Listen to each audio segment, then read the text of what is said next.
It's showtime.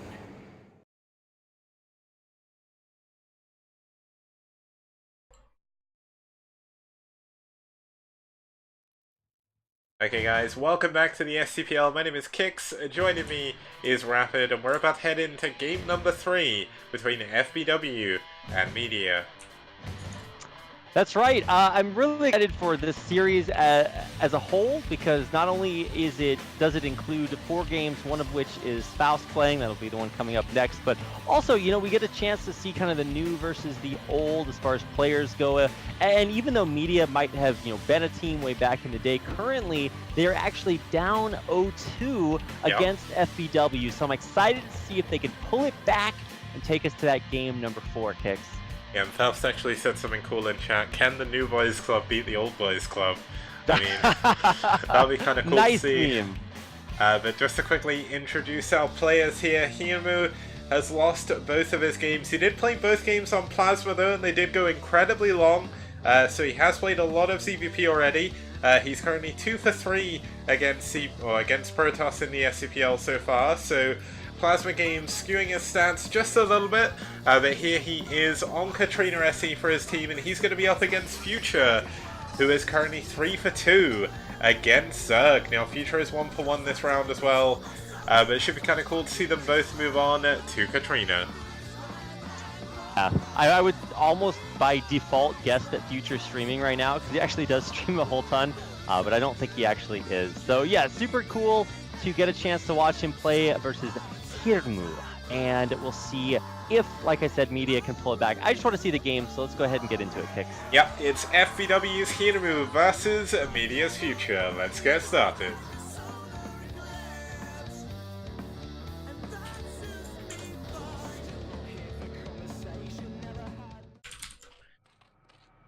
And in the 12 o'clock position to start us off, we do have the Red Zerg fighting for FBW. It's Hirmu, and thank you, Cadenzi, for the bit cheer. Means a lot.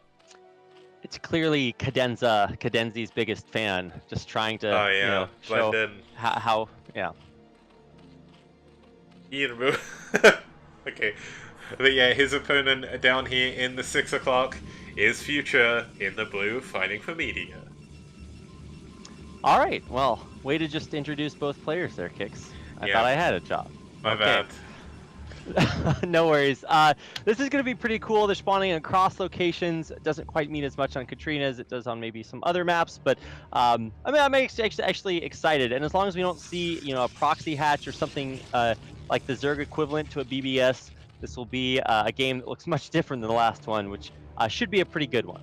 Yep, now Hirmu is sort of not building a 9 pool, so that's always a good start. Looks like we are going to have a little bit more of a macro-orientated game. Now I imagine if this was Faust, he'd already have like a hatch going up into the opponent's base, so we've seen that a few times from him so far, and that's what makes me excited about Game 4, regardless of what happens here. But I'm really excited to see Hirmu again. He is going to go for a 10 pool actually, no, an overpool, sorry. Overpool from him, so kind of run-of-the-mill, middle-of-the-road build. Not really too much to say about that. And we are going to have a gateway first coming in from Future.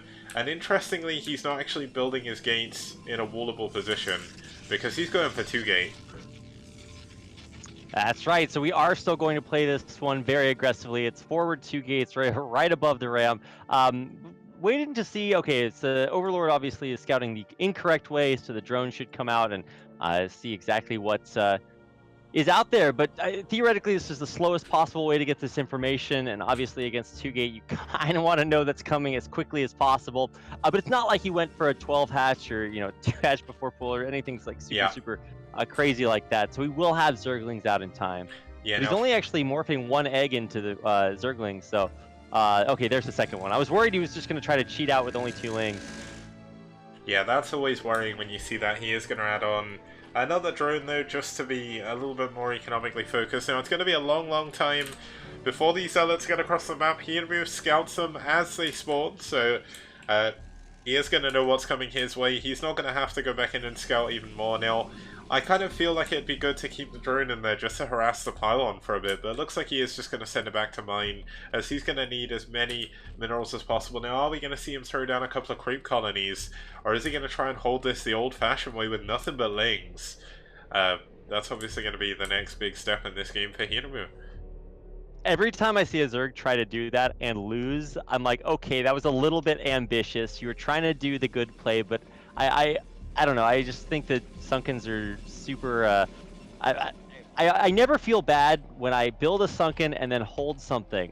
That being said, I don't build too many of them because I don't really play Zerg that much. But the idea is that when you build it and you survive, you should never feel bad about having built it. You're like, yes, I get to keep playing this game. And there is the creep colony coming down right now. So it looks like that is the eventual reality we are going to live in. Yeah, he's also built the third hatchery to give himself a little bit of microing room, but usually this is a little bit better when you've got Hydras. Right now he's actually just created a funnel for his Zerglings, so hopefully he is going to be able to defend that against the Zealots.